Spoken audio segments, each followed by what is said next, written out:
నమస్తే అందరికి. సో మనకు మామూలుగా పెద్ద సినిమాలు రిలీజ్ అయినప్పుడు టికెట్ రేట్లు అనేది పెంచుతారు. టికెట్ రేట్ పెంచినప్పుడు సో సినిమా వాళ్ళ ప్రొడ్యూసర్లు ఏం చేస్తారంటే ఇక్కడ తెలంగాణ గవర్నమెంట్ కానీ సో అక్కడ ఏపీ గవర్నమెంట్ కానీ సో వాళ్ళు ఇట్లా పర్మిషన్ కోసం వాళ్ళకి లెటర్ రాస్తారు. ఏంటంటే మేము టికెట్లు పెంచుకుంటున్నామని. అయితే మన తెలంగాణ గవర్నమెంట్ వచ్చేసి రేవంత్ రెడ్డి గారు సీఎంలో ఉన్నారు. సో రేవంత్ రెడ్డి గారు ఏమన్నారంటే సో ఎవరైనా సినిమాలు టికెట్లు పెంచుకోవాలంటే ఒక కండిషన్ అని చెప్పారు. ఆ కండిషన్ ఏంటంటే ఎవరైనా కొత్త సినిమా రిలీజ్ అవుతుంది, సినిమా ధరలు పెంచాలి అని ప్రభుత్వం దగ్గరికి అప్లికేషన్ వస్తే వాళ్ళు డ్రగ్స్ నియంత్రణ, సైబర్ క్రైమ్ నియంత్రణలో ఒక అద్భుతమైన వీడియో ఫుటేజ్ను ఆ సినిమాలో ఏ స్టార్స్ ఉన్నారో అదే స్టార్స్తో వాళ్ళు ఒక ప్రోగ్రామ్ మనకు చేసి ఇవ్వాలి. అది ప్రీ కండిషన్. సో ఇప్పుడైతే మనం డ్రగ్స్ కి చాలా మంది బానిస అవుతున్నారు కదా. సో ఆ డ్రగ్స్ విషయంలో వాళ్ళకి ఏ సినిమా అయితే టికెట్లు పెంచుకోవాలనుకుంటున్నారో ఆ సినిమా స్టార్ హీరో వచ్చేసి ఆ నిర్మాతలు వచ్చేసి ఆ స్టార్ హీరోతోని ఒక 1 minute వీడియో చేయాలని సైబర్ మన పోలీసులకు వాళ్ళకు ఒక వీడియో పంపించాలని సో చెప్పారు. నిజంగా ఇదైతే చాలా మంచి విషయం.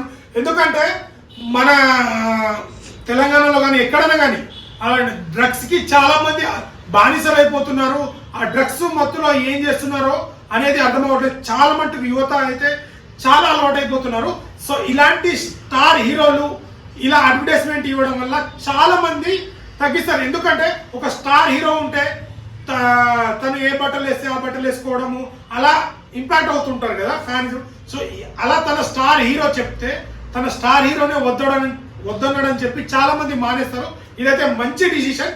ఇప్పుడు ఇక్కడ తెలంగాణ గవర్నమెంట్ అయితే ఈ డిసిషన్ తీసుకుంది. మరి ఏపీ గవర్నమెంట్ ఇప్పుడు కూటమి అధికారంలో వచ్చింది కదా. సో అక్కడ సీఎం వచ్చేసి చంద్రబాబు నాయుడు గారు ఉన్నారు and deputy CM Pawan Kalyan garu ఉన్నారు. ఇంకోటి ఏంటంటే పవన్ కళ్యాణ్ గారు మన సినిమా ఇండస్ట్రీ నుంచి చెందిన వారు కాబట్టి సో ఇక్కడ రేవంత్ రెడ్డి గారి నిర్ణయాన్ని మరి పవన్ కళ్యాణ్ గారు అక్కడ ఎలా మ్యాచ్ చేస్తారు, మరి వీళ్ళు చేసింది వాళ్ళు చేస్తారా, లేకపోతే ఏపీ వాళ్ళు ఏ కండిషన్ పెడతారు సినిమాలో టికెట్ పెంచుకోవాలనుకుంటే. ఇదైతే చాలా మంచి విషయము. సో ఎందుకంటే సినిమా హీరోలు యాడ్ చేయడం వల్ల చాలా మంది ఇలాంటి బానిస అవుతున్న అయితే ఖచ్చితంగా తగ్గుతారు. సో ఏదేమైనా ఇదైతే తెలంగాణ ప్రభుత్వం అయితే ఒక మంచి డిసిషన్ తీసుకుంది. ఖచ్చితంగా ఇది కండిషన్ లెక్క పెట్టాలని చెప్పారు. నిజంగా నాకైతే పర్సనల్లీ చాలా నచ్చింది ఈ కండిషన్. ఎందుకంటే ఒక ఎంత పెద్ద సినిమా స్టార్ హీరో అయినా చాలా ఇంపాక్ట్ అవుతుంది. అది ఇంపాక్ట్ ఉంటుంది. వాళ్ళు ఒక మాట మాట్లాడితే చాలా వైరల్ అవుతుంది, చాలా మందికి తెలుస్తుంది. బట్ ఈ వీడియో చేయడం వల్ల నిజంగా తెలంగాణలో అయితే ఇది అరికట్టడానికి 100% అని నేను చెప్పను, కానీ ఎంతనో కొంత మాక్సిమం ఒక 60 to 70% మనకు ఉపయోగపడుతుంది ఇలాంటి మంచి డిసిషన్ తీసుకున్నందుకు. సో ఇప్పుడు చంద్రబాబు నాయుడు అండ్ పవన్ కళ్యాణ్ గారు ఏం డిసిషన్ తీసుకుంటారో అనేది చూడాలి.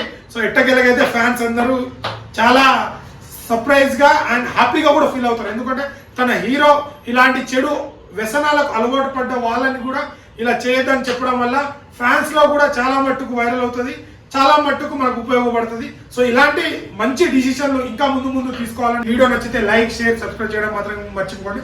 మళ్ళీ ఇంకో కంటెంట్ తో మీ ముందుకు వస్తాను.